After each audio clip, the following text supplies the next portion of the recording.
When we say leadership, most of the time, any kind of leadership training is spent on learning to manage situations, people, money, property. Yes, all this is important, but how could you… Essentially a leader means you must be able to manage a few thousand people. Or in other words, you're trying to manage a few thousand minds. But if you're incapable of managing this one, this mind, how will you manage that mind? Just by chance. When you're managing situations by chance, you will be always freaked. Anxiety and leadership has become synonymous today because you're managing people by chance. If you cannot manage this one, managing that one is definitely by chance. So one of the most significant aspects of leadership has been generally ignored, or people have acquired this out of their own natural capabilities. That reminds me, you definitely heard of Andrew Carnegie. When Carnegie was multiplying his wealth at a tremendous pace, the United States governments of that day couldn't figure out how is he making so much money. So they set up an investigation because they thought something improper is happening here. When they looked through his business and they found nothing wrong, then they called him for an inquiry. He says, "How are you managing to make so much money and we don't find anything wrong with your business?" So Carnegie said, "I can keep my mind focused for 5 minutes at a stretch." This was a group of congressmen who were conducting the inquiry. "Can any of you do this?" And they tried an experiment, none of them could stay on anything for more than 10 seconds. Then he said, "You should not be running United States."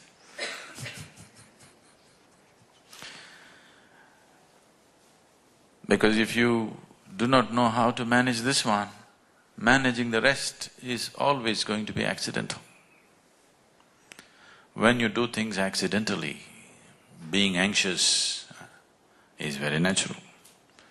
And today we have enough medical evidence to prove that if you're not in a very pleasant state of mind,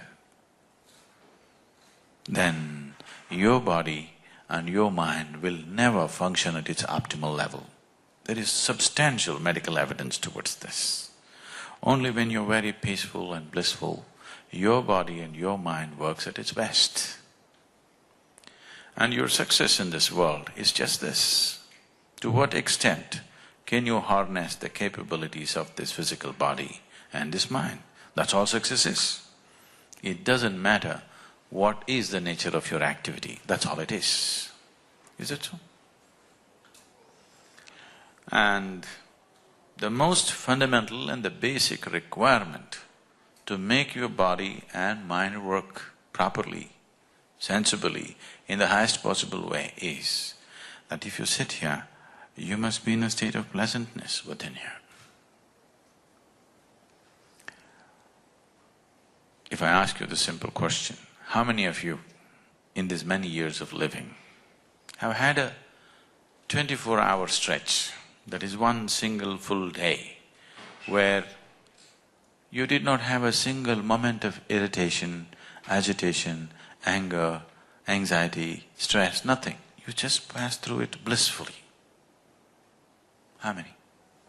Very few people can say yes to this. Not just here, in the whole world, unfortunately. In all these years of living, not even a single day happened the way you want it. Not outside, within yourself. If your body and your mind took instructions from you, how would you keep it? Pleasant or unpleasant? Let me know your choices. How would you keep it? For yourself, I'm saying, I'm not talking about your neighbor. You may have other intentions for him, but for this one, pleasantness, isn't it so? Yes or no? So if 124 hours did not pass in utter pleasantness, obviously your body and your mind are not taking instructions from you. Any instrument is truly useful to you only if it takes instructions from you, isn't it? Right now I'm using this microphone, this public address, it's very useful to me because it's amplifying whatever I say. Suppose it starts saying its own things, I better not be here, isn't it? Yes? Your mind and your body should do what you want it to do. And if it is doing what you want it to do, I am 100% sure you will keep yourself in utmost blissfulness. Can I trust you on this? Can I trust you on this one thing? That if your mind was taking instructions from you, you would keep yourself blissful every moment of your life. If that's not happening, obviously it's not taking instructions. And there is enough scientific evidence to prove today that only when you're blissful, your mind and body does their best. I would say most human beings are functioning at 15 to 20% of their natural capabilities. If they could sit here in a sustained levels of pleasantness, you would see for 1 week, if you simply sit here, simply blissful, in 1 week you would be 100 or 200% more intelligent and sharp than the way you are right now. I'll assure you this, I can prove this to you, if you give me that 1 week. 1 week, you just stay simply pleasant and wonderful. I think these days you're trying to do that by taking a vacation, isn't it? Yes? Have you noticed? You went out and you had a good time and you were pleasant and you came back, you seem to function so much better. But if vacation is the only pleasant time in our life, obviously we're not going to be very productive, isn't it? If we do not know how to make our work hours very pleasant, we obviously are not going to be very pleasant or very productive in our lives. So as there is a science and technology to create external well-being, there is a whole science and technology to create inner well-being. This is what we are offering as inner engineering. This could be offered in a million different ways. It is just that as we have paid so much attention to learn our way through the world, we need to spend a little bit of time to find a way through this one. The better you know this mechanism, the better you can use it, that's for sure, isn't it? That's true with anything. Whether you're using a computer or a cell phone or a car, the more you know about it, the better you can use it, isn't it so? So definitely that's true with this one too. The more you know about this, the better you can use it. But how much time have we spent with this? When I say this, I'm not talking about you going and reading a book on psychology or on your physiology, no. What you call as my body and what you call as my mind, both these things you acquired over a period of time.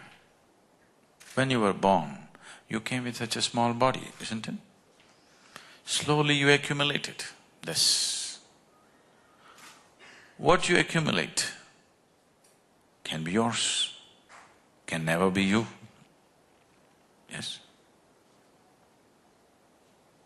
I'm not disputing whether it's yours or not for now. But what you accumulate can be yours. Can it be you? Whatever you accumulate can be yours, but can never become you, isn't it?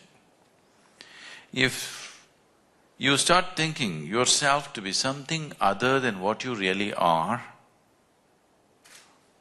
There are bad medical terms for this, I will not go into that. Two cows were grazing upon an English meadow. They were English cows.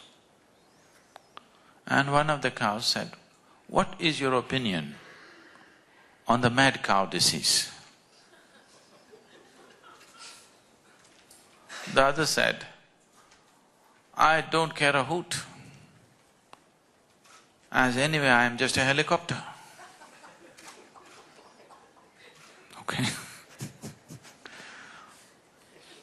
If you think yourself to be something other than what you are, there are bad words for that, I won't use such things upon you. But it's very, very, very important, especially people who are in positions of power, positions of responsibility, that every action, every thought, every emotion that you generate has impact on many lives around you. When you are in such a position, it's extremely, extremely important that this one is in a state of utter pleasantness and well-being, isn't it so? If your life was just your own nonsense, it's up to you. Once you say, "I'm a leader in some place," everything that you do, the way you think, the way you feel, the way you act, has impact on a few thousand lives. When that is so, it becomes of paramount importance that you take care of this one in a completely different way, not just being physically healthy, much, much more than that. Right now, unfortunately, most people's well-being is so fragile, just about anybody can hijack it. You went out today and somebody told you, "You are the most wonderful person in the world." And you were floating on cloud… what number? 9? You do only 9? In South India we do 11, you know. You were floating on whatever number cloud and you came home and people at home told you who you really are. It's a very fragile well-being, isn't it so? Just anybody can hijack it, just anybody. It doesn't take some earth-shaking event to hijack your well-being, please see. Anything can stress you, anything can make you anxious, anything can make you disturbed, anything can make you lose your sense of joy and peace. Now, in this state, your ability to use, your ability to manifest the capability of who you are is not at a very high level. Unfortunately today, most people when they use the word human, they're always using the word human as a bundle of limitations. If someone says, "Oh, I'm only human," he is not referring to the possibilities of being human. He is not referring to the immensity of being human. He is only referring to the limitations of being human, isn't it so? Yes? When someone says, "I'm only human," he is only talking about his limitations. These limitations have become significant mainly because of the kind of identities that one takes on, and above all, because even this one is not happening the way you want him to be. See, in your life, nobody happens 100% the way you want them, isn't it so? Has anybody happened in your life? Your parents, your friends, your spouse, your children, none of them happen 100% the way you want them. These days, not even your dog, he does his own thing. Has anybody happened 100% the way you want them? Or are you such a hopeless romantic, you're still hoping that somebody will happen 100% the way you want them? Nobody will happen.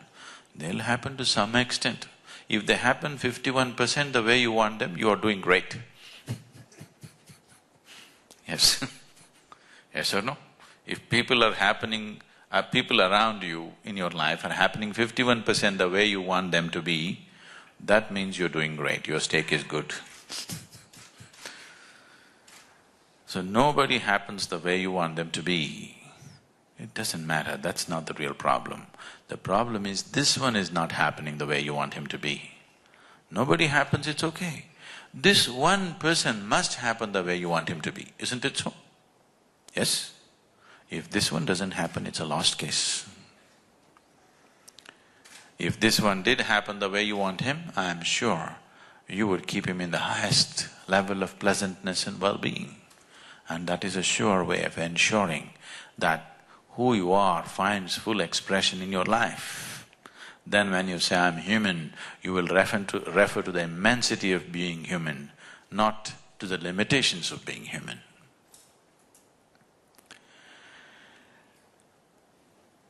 It is just that when it comes to the outside, we have understood. There was a time, whenever you get onto your plane today, do you tell prayers?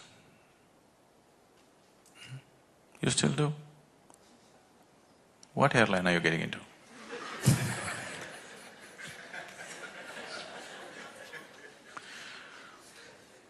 Not anymore, isn't it? You just go, because you know the airplane is well taken care of, the pilot is well trained and everything that needs to be done has been done, and the chances of you crashing are 1 in a million. Isn't it so? The chances of you getting killed crossing a street is much more than crashing your plane. So, no, you just go and sit, nobody thinks of God. There was a time if people had to get into an airplane, they would pray 10 times before they got in because they were not sure whether they're going to land or not. Technology, isn't it so? Yes or no? Technology. So right now your trust in technology has way outstripped your trust in God. Please say this. Yes or no? Yes or no? Is anybody still trying the carpet? No. Somebody was just asking me now, I said, right now I flew on a silk carpet and came from India, you know? It's funny why they named an airplane silk.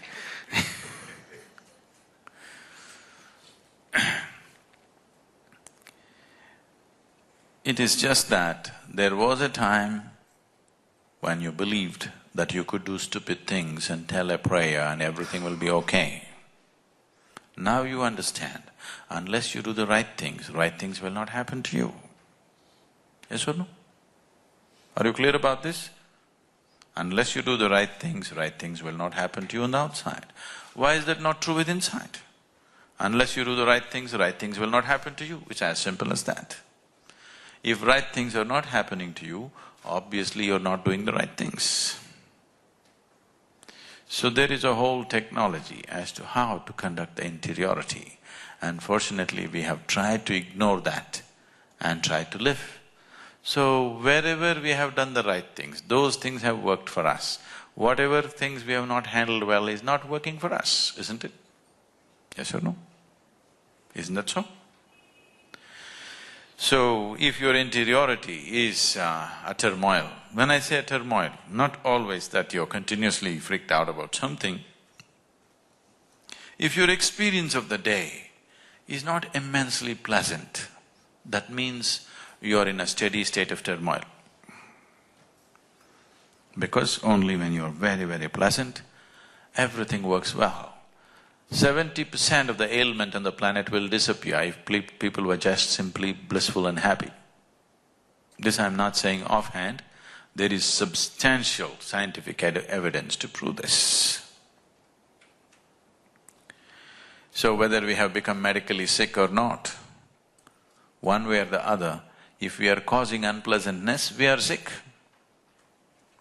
If you are causing unpleasantness to this one, we are sick. If I cause unpleasantness to you, you think I'm sick, isn't it so? Yes? If I simply cause unpleasantness to you every day, won't you think I'm sick? So if I'm causing it to this one, am I not sick? Maybe nobody is complaining, but it is a kind of sickness, isn't it? So, this needs to be approached as a science too. It is very, very important, the inner well-being also has to be approached in a scientific way. and it has been done this way for thousands of years, but it's always been so, just a small segment of people made use of this. But it's my interest that people like you, who are in many ways going to impact many, many lives around you, also should make use of this, because your life is no more about yourself. Once you have taken a position of responsibility, once you have taken a position of power, your life is no more about yourself. Everything that you do has something to do with somebody. Every thought, every emotion, every action has something to do with somebody, isn't it? So, this is too brief a time to do anything more, but if you have questions, any kind of question, we will look at it. Any kind of question.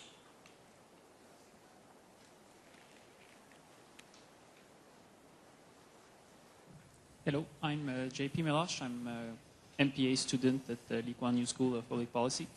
You emphasized in your presentation the need to be at peace with ourselves or being relatively happy.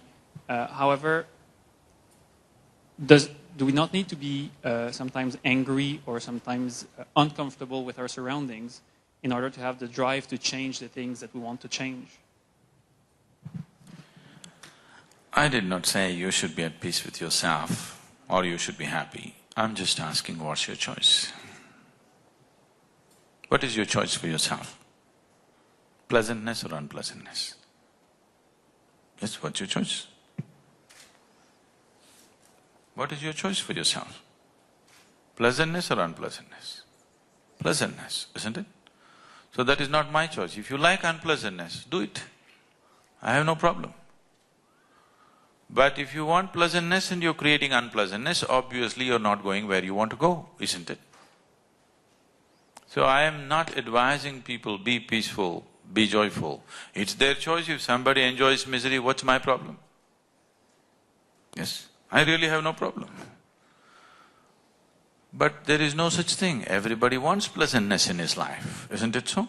You want nice pleasantness inside and pleasantness outside, that's what you want, isn't it? Whatever you may be seeking, see, please understand this. Whether you go to the temple, whether you go to the bar, or you go to the office, or you want to go to heaven, you're still seeking pleasantness, isn't it so? Yes or no? Somebody thinks it's in success, somebody thinks it is in the bottle, somebody thinks it's in heaven, somebody thinks it's in the temple, but everybody is in search of pleasantness. Is that so? Is that so? So if pleasantness is what you're seeking and if you're creating the reverse of that, you cannot say you're successful. Yes? If pleasantness is what you're seeking and you're achieving the reverse of that, could you say you're successful? If unpleasantness is what you're seeking, that's fine with me, you are successful. So this is not my idea. Please get that out of your mind. This is not my idea that you must be happy, I have no such intentions. My intention is just this, let whatever you want happen to you. What you want should happen, isn't it? If you like misery and I impose happiness on you, is it going to be good? It's not going to be good, isn't it? So this is your choice. So if your choice is pleasantness, why is it not happening? That's a question. Now, unless you're angry, you cannot propel yourself into action. Unfortunately, this is true with a lot of people, that unless they're angry, they cannot propel themselves into action. You heard of Che Guevara? You heard of Che? You must be seeing those t-shirts. Everybody is wearing Che Guevara's t-shirts. Most of the young people don't know who he is. They think he's a rock star. But I heard that the one t-shirt which is still being sold to the maximum on the planet is Che Guevara's t-shirt, even today. I see anywhere, any part of the world I go, young people are wearing Che's. Many times I stop them and ask, do you know who this guy is? They said, we don't know. Then why are you wearing? He's Che. So Che, when I was young, Che was like a cult hero. And Che said, if you are in rage, you're one of us. So this impressed me because wherever I saw injustice, wherever I saw something not going okay, I was also in a rage about everything. Then it took a certain amount of experience and inner exploration for me to see and get out of that rage. Then a group of revolutionaries from, the Jawaharlal Nehru University came to me and they were all Che people and they said, Che said this. I said, listen, now I have something to say. If you're out of rage, you're one of us. Now you can propel yourself with rage. You can also propel yourself with your joy, with your love, with your compassion, which will be more saner way of doing things. When you propel yourself with rage, you will cause one injustice for another injustice that's been happening till now. But if you propel yourself with compassion, you will do just what is needed, nothing more, nothing less. See, I don't even want to impose joy upon you. I want what you want to happen. Yes, this is how it should be, isn't it? Because I am not propelled by my rage, I am completely out of rage. Nothing puts me in rage anymore. It's not that I am oblivious to the nonsense that's happening on the planet. I am very, very aware of it. I am very, very involved in seeing and finding solutions. So these are the two ways. Do you want to drive yourself consciously or unconsciously? This is the question. Whenever you are in rage, whenever you are angry, are you conscious or unconscious? You're definitely unconscious, isn't it? And when you become angry, generally you suffer more than your victim most of the time. Yes or no? So in that kind of condition, what are you going to create? Once in a way, corrective measures may happen because somebody is angry, but that is not the way to do things. In a balanced, sane way, you can correct things, isn't it?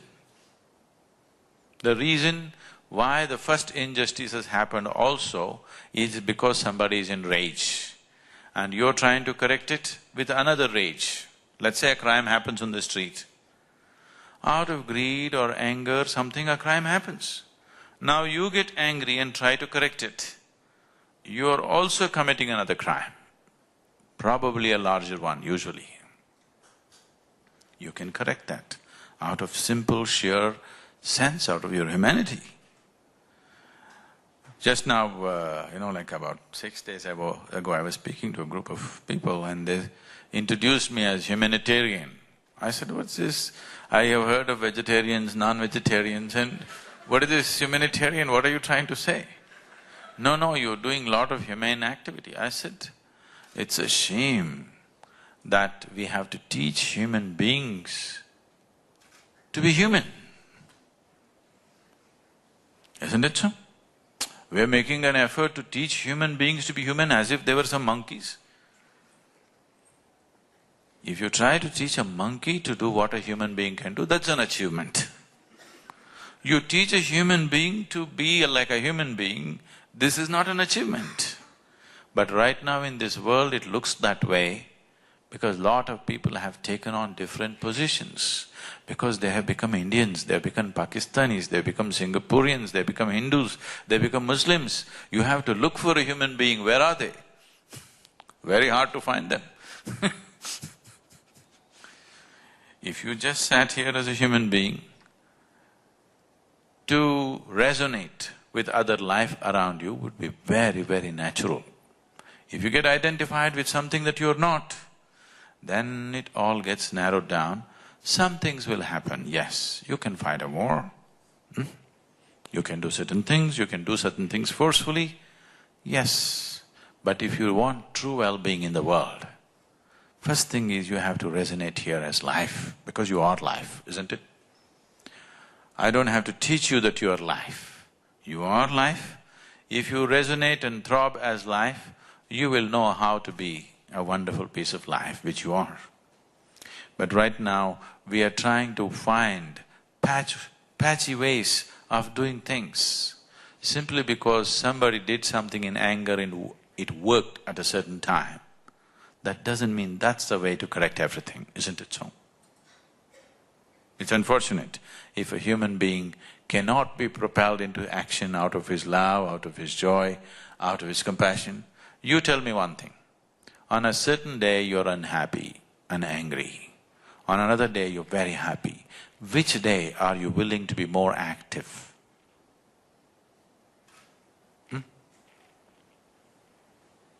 When you're joyful, you're ready for endless amount of activity, isn't it so?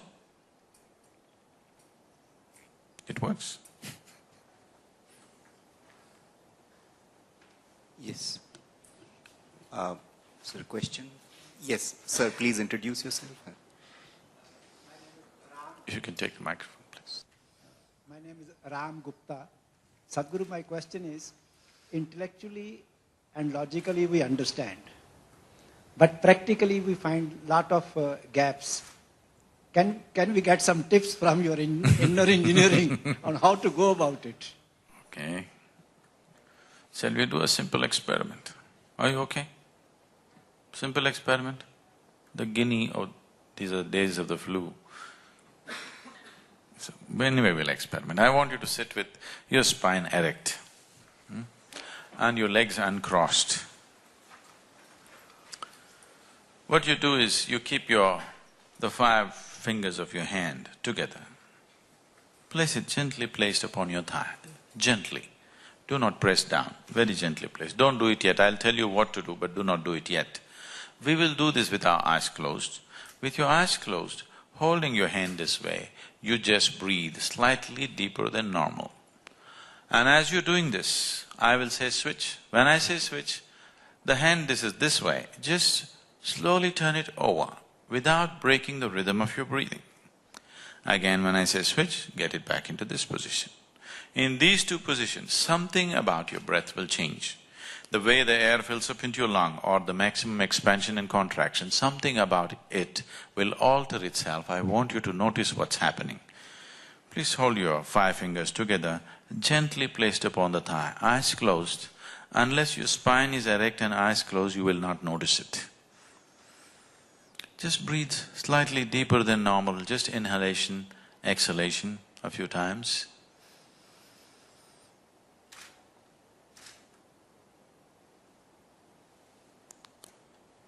Switch.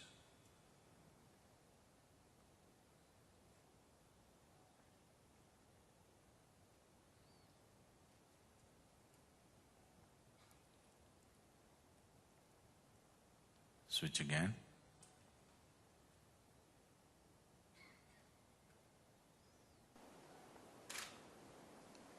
Please open your eyes. Do you notice some change in your breath? Can someone say what? When it's this way, where is the maximum expansion? Could you notice that? Where is this? Deeper in one of them. Okay. What's happening, I will tell you. Just do 1 breath and you will notice this. When you hold the palm facing down, the maximum expansion and contraction is in the lower lobe of the lung, so you notice it in the diaphragm region. If you turn this around, it is shifting to the middle lobe of the lung, so you notice it higher up in the chest. Just take 1 breath and see, you will notice this.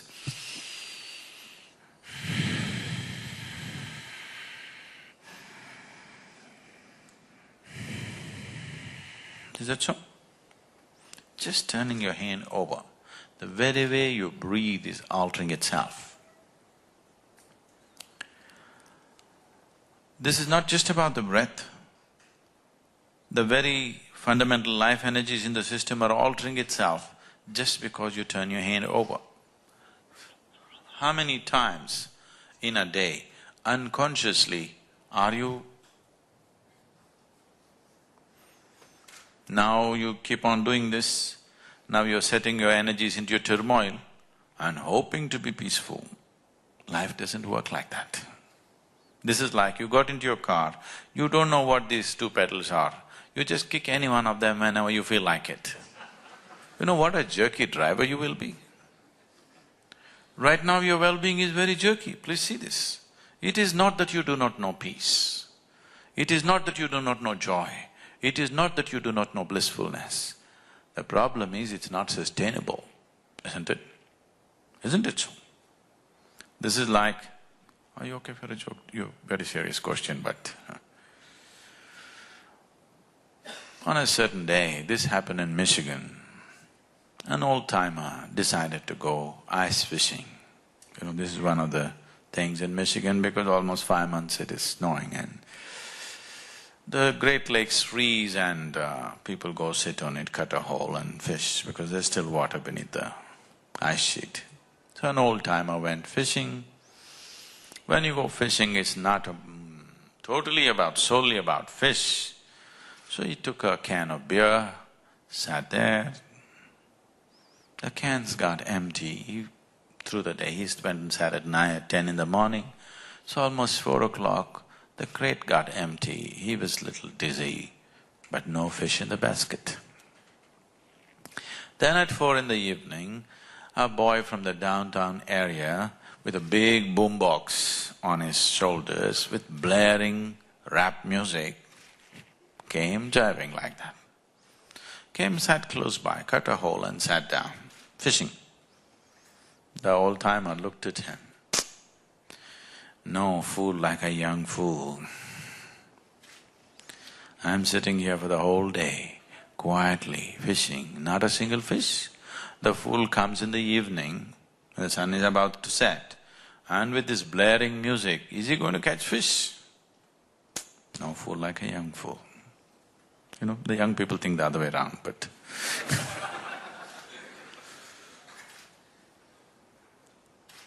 Then, within 10 minutes, to his amazement, the boy caught a big trout. He looked. Then he dismissed, okay, a flash in the pan, nonsense, and he focused on his fishing. In another 10 minutes, the boy landed one more trout. Now he couldn't ignore him. He sat there watching the boy. The boy was listening to blaring music, jiving, and like this. And in another 10 minutes, he caught one more trout. Now he couldn't ignore this anymore. He kept his pride aside, slowly walked up to the boy and asked, see, I've been sitting here since morning. I haven't landed a single fish. You just came, in 30 minutes you got 3. What is the secret? The boy turned down the music a bit and said, roo-ra-ra-ra, roo-ra-ra-ruff. I said, what? The boy again repeated, roo-ra-ra-ra, roo-ra-ra-ruff. I said, I don't understand. He said, wait. And then he spat out a blob of something into his hands and said, you have to keep the worms warm.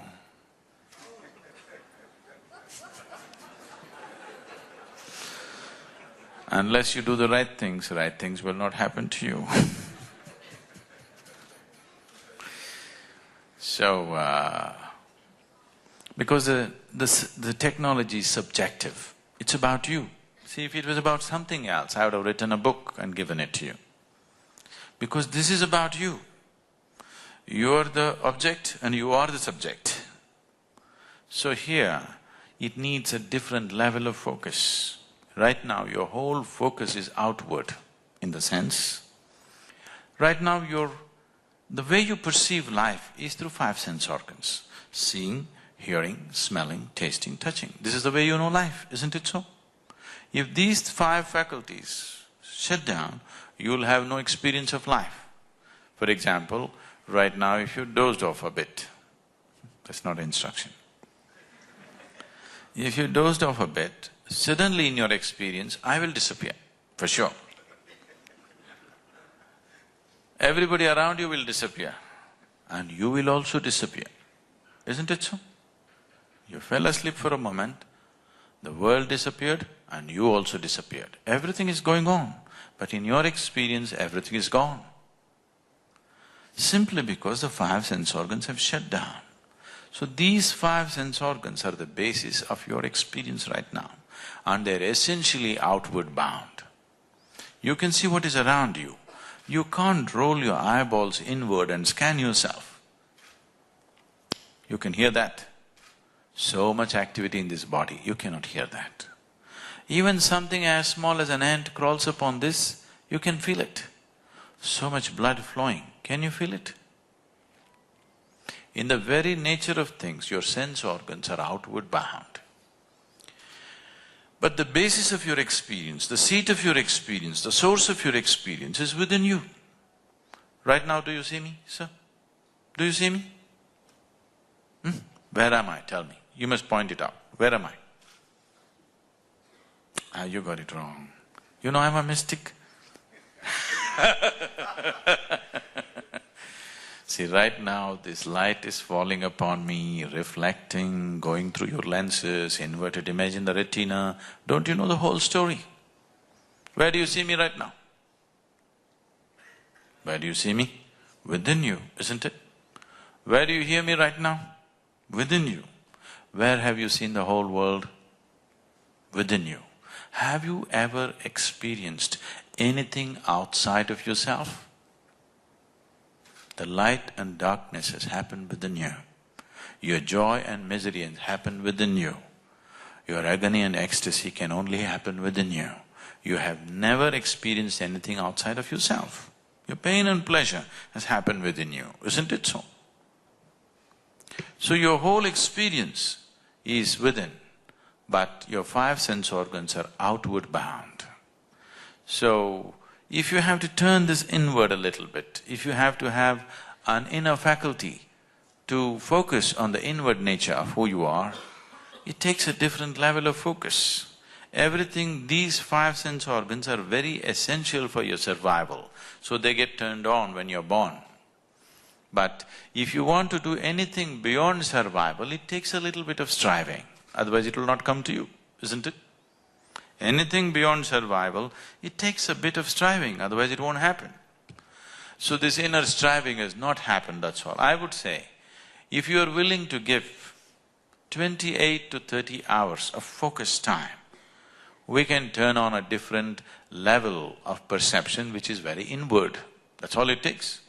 28 to 30 hours of committed focused time.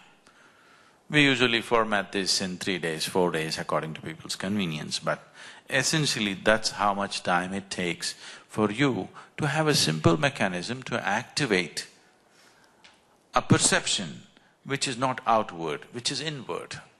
Once you know what is happening within you, once you're conscious of how it is functioning within you, I'm sure you will create pleasantness for yourself. I trust you on that. I'm Murad, studying here at LKY School of Public Policy. I was just wondering about one concept that you mentioned, that the body and mind get accumulated over time and they are acquired. So they are essentially different from who we are. And I wanted sort of this to compare with the saying of Descartes that said that cogito ergo sum, meaning I think, therefore I am, which is a human being is a thinker as and such. And I was wondering how the mind would be different from who we are. And you also said that we are life. Could you cast some light upon that? Thank you. See, Descartes said, I think so, I am or I exist. I'm asking you, okay? From your own intelligence, you tell me. Is it because you exist, you can think, or because you can think, you exist? Please tell me, what is true for you? Because you exist, you can think, or because you think you exist? Huh? Because you exist, you can think, isn't it so? Right now your thought process has become so compulsive. It's a mental diarrhea. It's on all the time.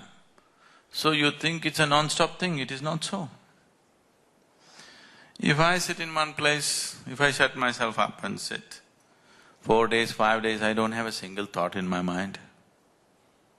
Because thought is an activity, isn't it? Any activity, if you wish, it must happen. If you do not wish, it should not happen, isn't it so? If you're in a compulsive state of activity and you think that's your nature, oh, that's a sad thing. Descartes is a poor man. I know, famous, what to do. Now, it is not that I said so. See, don't accuse me of such things. I did not say this. You tell me, when you were born, were you of the same size as you are right now? No. Slowly you gathered this. What you call as my body is actually just a heap of food that you've eaten, isn't it so? Not a pleasant way to describe you, but it is just a heap of food that you've eaten or a piece of this planet, isn't it? Yes or no? Your body is an accumulation, is that so? Is that so? The content of your mind is also an accumulation, is that so? So all I asked you was, what you accumulate, it can be yours. I'm not disputing it as yet, but it cannot be you. It's like this, I'm sitting here right now and I suddenly pick up this glass and say, this is my glass. Then you'll think, okay, Sadhguru has a problem, but it's okay, let's listen. People say he is wise, let's listen. After some time, I say, this is me. Then you'll say, let's go. Yes or no? Because now this is a serious problem. This is my glass itself is a problem. Now if I say this is me, this is a serious problem. You don't want to be here. The food appeared on your plate, you said, this is my food. You ate it and now you say it's me. This is a very serious problem. You need to address it. I didn't create this problem. You've been living with this problem for a long time. I feel it's time you resolve this. If you don't resolve this one problem, you're an endless problem. If you resolve this one problem, there is no other problem in life. There is only one problem in life, that's you. If you solve this, then there is no other problem, just situations. Some we can handle, some we cannot handle, that's all.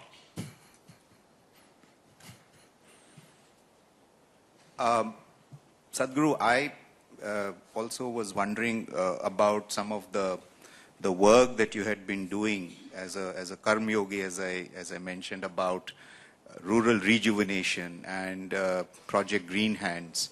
And I think in the LKY school we were very interested in knowing what motivated you to get into that, and if you could just tell us particularly, like, why did you think about reforestation as an activity that you wanted to take up?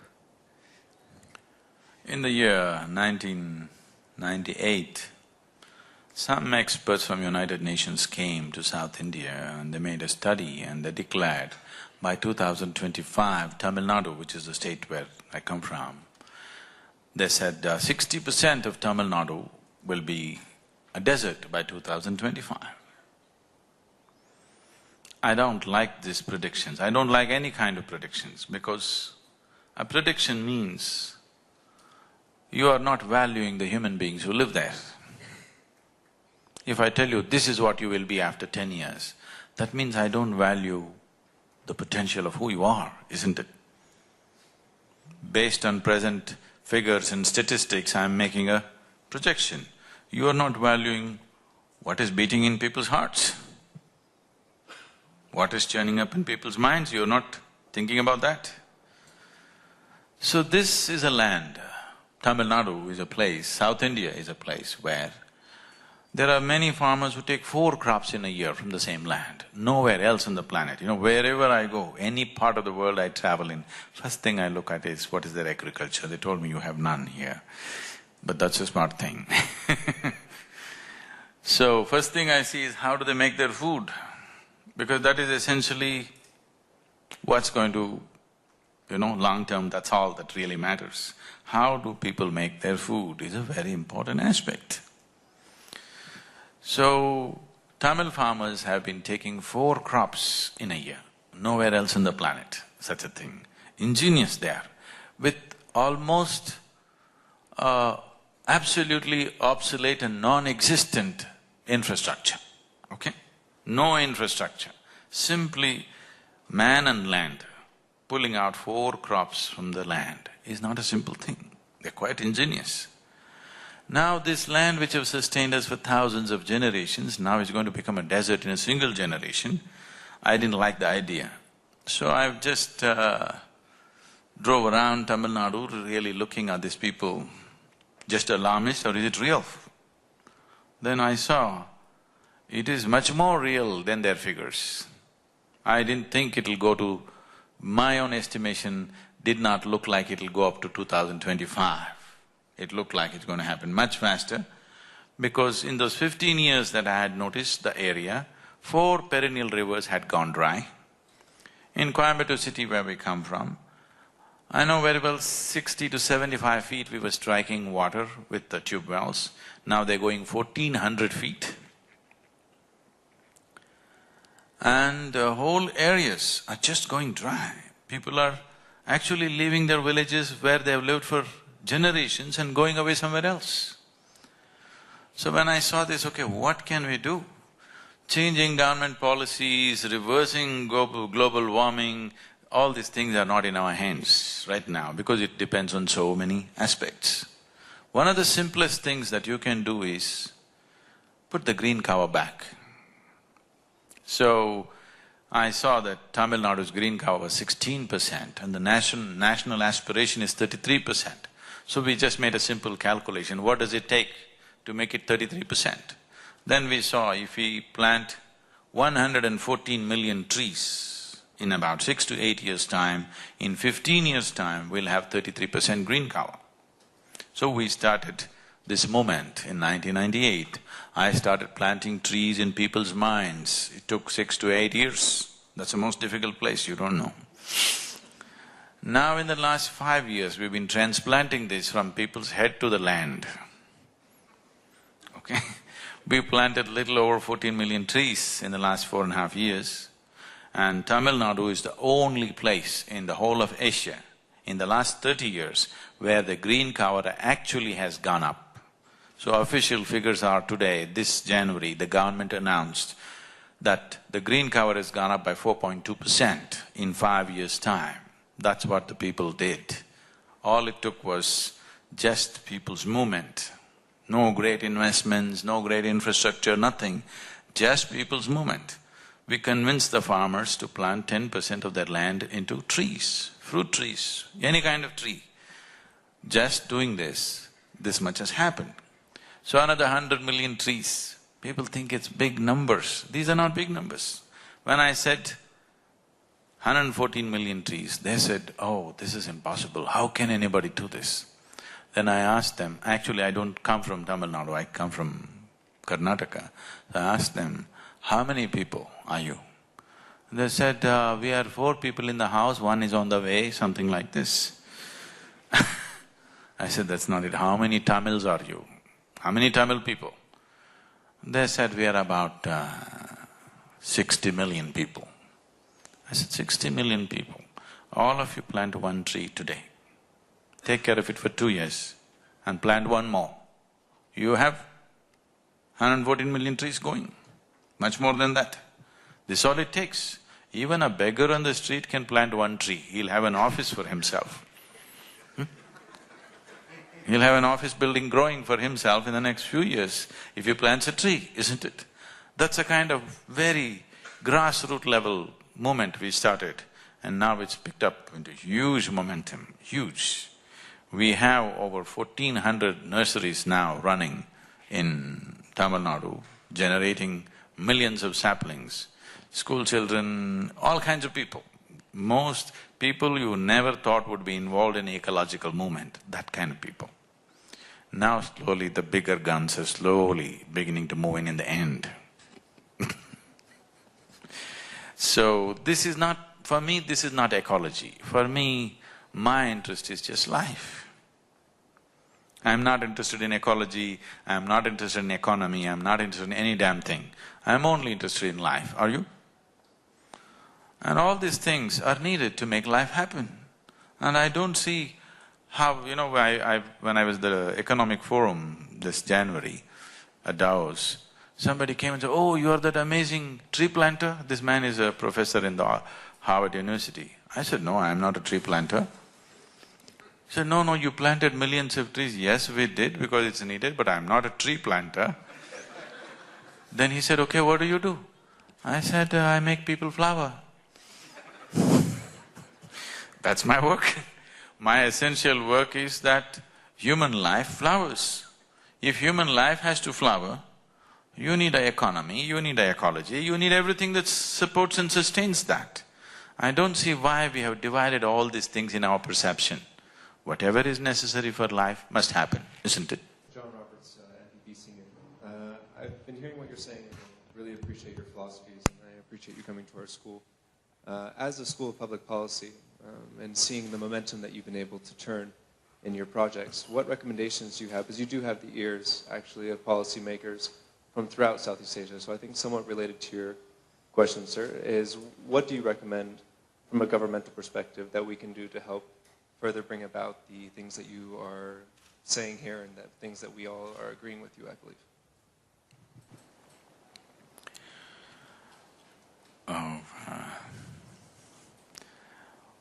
When we say governance, we need to understand that a government generally is not designed to run the nation in its entirety. It's the people who have to run the nation. Always it's been so. Governance is to just create an atmosphere where… So now here you decide you drive on the left side of the street. If the government does not decide this, that in this country we drive on the left side of the street… Are you from America? You drive on the wrong side. So now you come and drive that way, I come from India and I drive another way, somebody comes and they drive in the middle. Now every day we would be clashing into each other. So governance is essentially to see that people in their pursuit of their well-being and whatever else they're doing, they're not clashing into each other.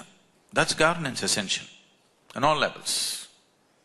Whether it's economics or social life, whatever, essentially you're seeing every individual in pursuit of his well-being does not clash into somebody else's well-being. That's all governance essentially is. But there may be situations in societies where sometimes a government has to step in and pump up a few things because it is not happening the way it is supposed to happen. So these are all usually… they must be timely and limited periods of time. Any long-term intervention from any government always leads to some kind of, situations.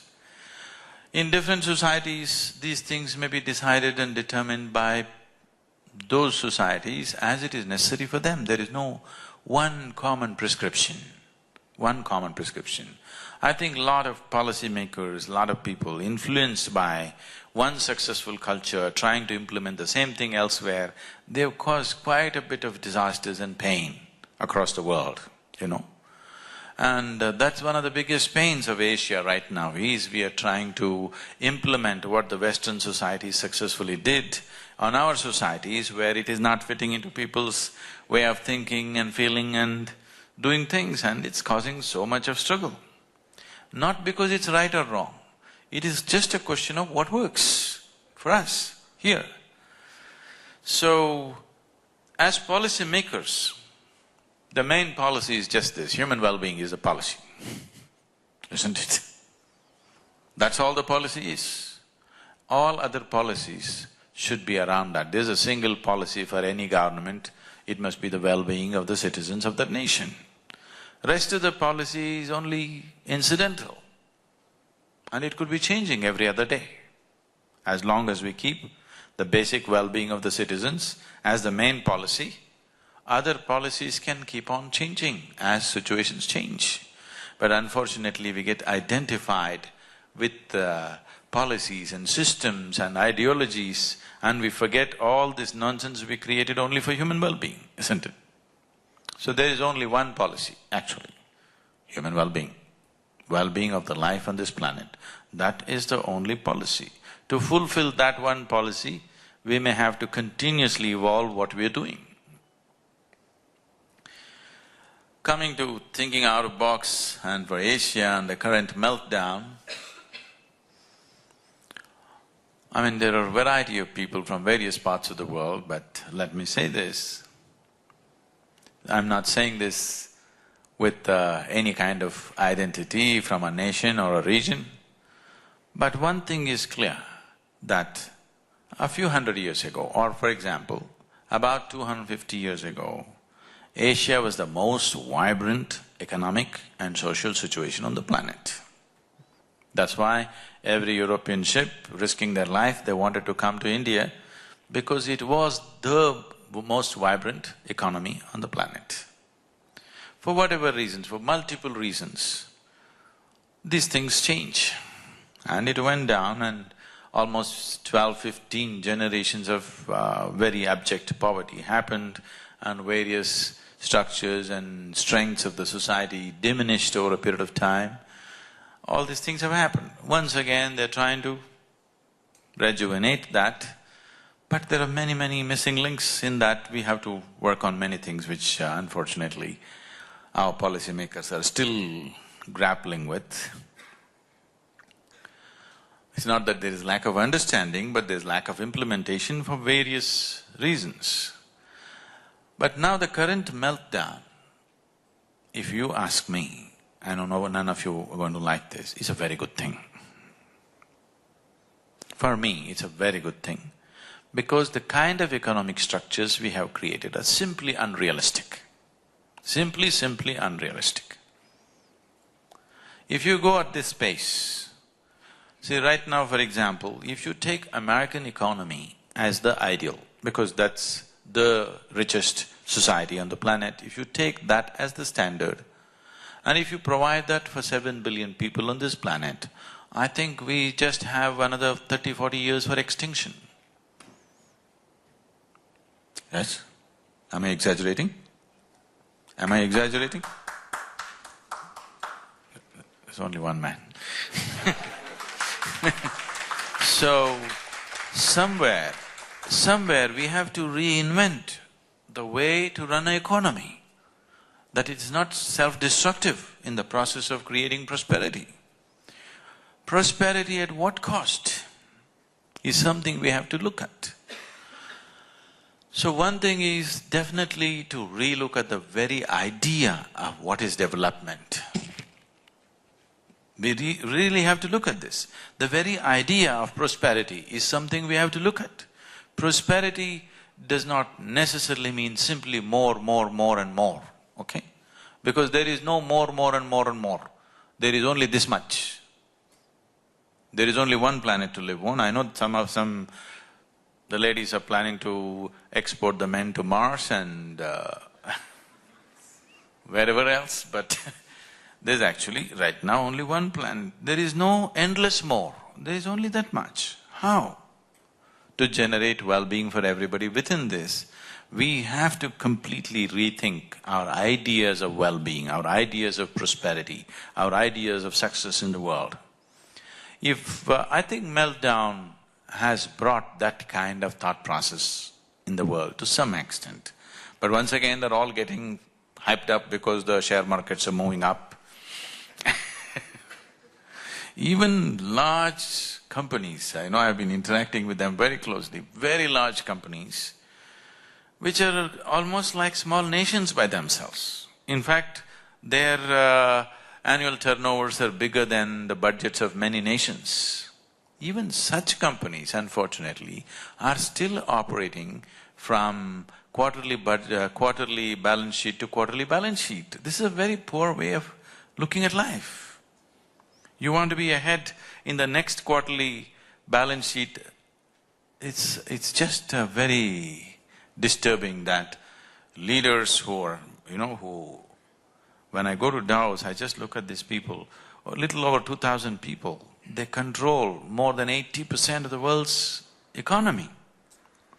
And they don't have to be desperate about the next quarterly balance sheet. That's not the way to look at life.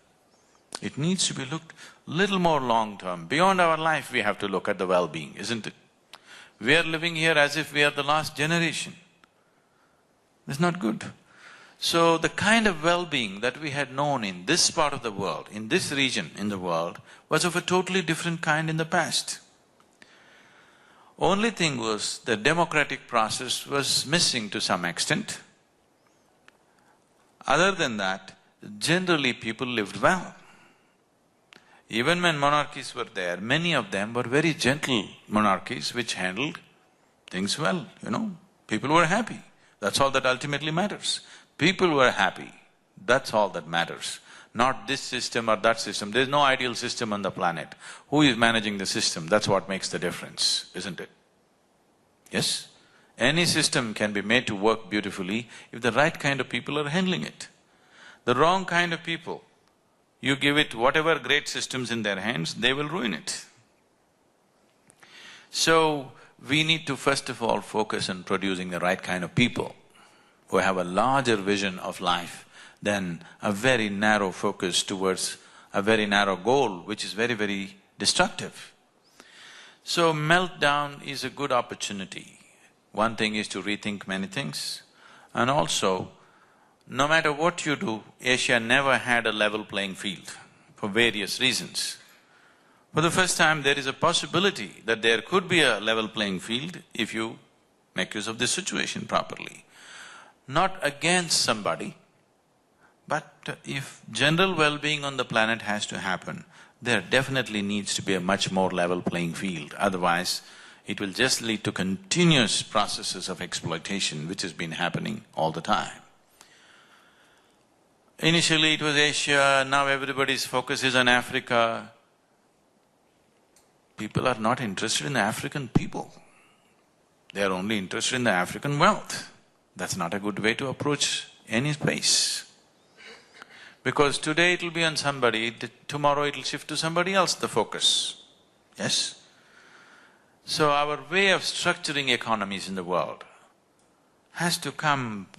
if you want to create a more gentler economies, more compassionate economies where every human being can find a way through it, not be rubbed down by it, it's very, very important that the public policy comes from a different level of understanding. Market forces are fine to keep vibrance in the economy, but market forces should not direct the nature of life on the planet. Because commercial forces should not direct the life on the planet, the nature of life on the planet. They are good only to keep vibrancy in activity, and that's all. But right now we are allowing the commercial forces to decide how people live. Yes? I'm not making any particular comment on any company or whatever, but even a kindergarten child, a child which is going to kindergarten knows this much, that carbon dioxide is bad for him. Yes? But you bottle carbon dioxide and you say this is the real thing. Now we need to look at it. What is it? What is this about? Are we really interested in human well-being or just in somehow running something we call as economy which is against human well-being? There is no such thing. Nobody should call himself an economist, an environmentalist, this. Essentially, every human being should be focused towards how to create well-being for all life on this planet. That should be the fundamental policy. And this consciousness, if it doesn't arise on all levels, we will work towards our, diminishing human life on the planet, not for the well-being, because right now we are going about as if we are the last generation. It's a very irresponsible way to live. So this meltdown is a good time. People have time to think because they're out of their jobs, they're thinking, it's good. Welcome you all to… We have created a certain space in South India. We are in the middle of a rainforest, and this space was essentially structured, engineered for self-transformation. This is a very carefully crafted place just for this purpose, and we are open 7 days of the week and 365 days, and we are only 4 hours away from here. So someday, whenever it's possible for you, please make this trip and experience this space, because this is a very, very unique space created for self-transformation. This is something that everybody should experience. Thank you very much.